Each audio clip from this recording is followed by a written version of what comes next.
ကမ်ဘောဒီးယားနဲ့တင်းမာမှုမြင့်တက်လာချိန်မှာထိုင်းဘက်ကနေဆဲဂိတ်တွေပိတ်ပြီးတော့စစ်အင်အားတိုးပြီးအားလုံးမင်္ဂလာပါထိုင်းနဲ့ကမ်ဘောဒီးယားအိန္ဒိယနိုင်ငံဟာဆိုရင်တော့နေဆက်ဒေသမှာနေမြေပိုင်ဆိုင်မှုညှိပွားနေခဲ့ကြတာဖြစ်ပါတယ်မေလ28ရက်နေ့တုန်းကကမ်ဘောဒီးယားစစ်သားတယောက်တိတ်ဆုံးခဲ့ရတဲ့အပြန်အလှန်ပစ်ခတ်မှုဖြစ်ပွားပြီးနောက်နိုင်ငံကြားတင်းမာမှုဟာပုံမဆိုးဝါးလာခဲ့ပါတယ်အဲ့နောက်ပိုင်းမှာနိုင်ငံလုံးကနေဆက်မှာစစ်တပ်နဲ့ဆက်လက်နက်တွေကိုဖျက်ချက်ထားခဲ့တာတွေလည်းတွေ့လာရပါတယ်ပြီးခဲ့တဲ့ဇွန်လ9ရက်နေ့တုန်းကတော့ထိုင်းနိုင်ငံဒုတိယဝန်ကြီးချုပ်ဝီယာချိုင်ကကမ်ဘောဒီးယားနဲ့တင်းမာမှုလျှော့ချနိုင်ရေးညှိနှိုင်းဆွေးနွေးမှုတွေလုပ်ခဲ့ကြပါတယ်။ဒါပေမဲ့ထိုင်းဘက်ကတောင်းဆိုချက်တွေကိုကမ်ဘောဒီးယားကမလိုက်လျောခဲ့တဲ့အတွက်ဆွေးနွေးမှုဟာမအောင်မြင်ခဲ့ပေနဲ့တင်းမာမှုတွေကလည်းပုံမဆိုးဝါးခဲ့တာဖြစ်ပါတယ်။လက်ရှိမှာထိုင်းဘက်ကလည်းနေဆက်မှာချထားတဲ့စစ်အင်အားကိုတွန်းမြင့်လာခဲ့သလိုနေဆက်ဂိတ်တွေကိုလည်းပိတ်ထားလိုက်ပြီးဖြစ်ကြောင်းသိရပါတယ်။ထိုင်းနိုင်ငံဘက်ချက်ရှိ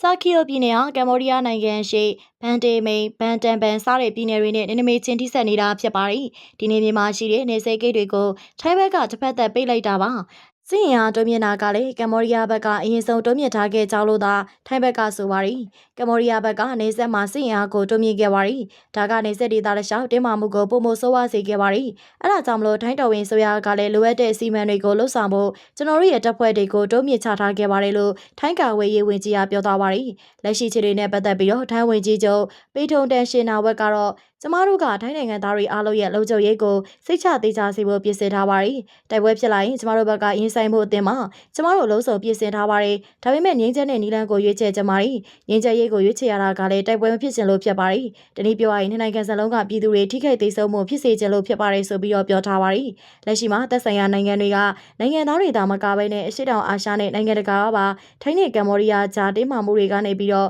စစ်ပွဲစီဥတီသွားမှာကိုစိုးရိမ်နေကြပါရီအာဆီယံဥက္ကဋ္ဌဖြစ်တာဝန်ယူထားတဲ့မလေးရှားဝန်ကြီးချုပ်နဲ့တရုတ်နိုင်ငံတို့ကတော့လက်ရှိပြဿနာတွေအတွက်ဆွေးနွေးညှိနှိုင်းဖြေရှာကြဖို့အတွက်တိုက်တွန်းထားခဲ့ပါတယ်။ကြည့်ရှုအားပေးခဲ့ကြတဲ့အတွက်အားလုံးကိုကျေးဇူးတင်ပါတယ်ရှင်။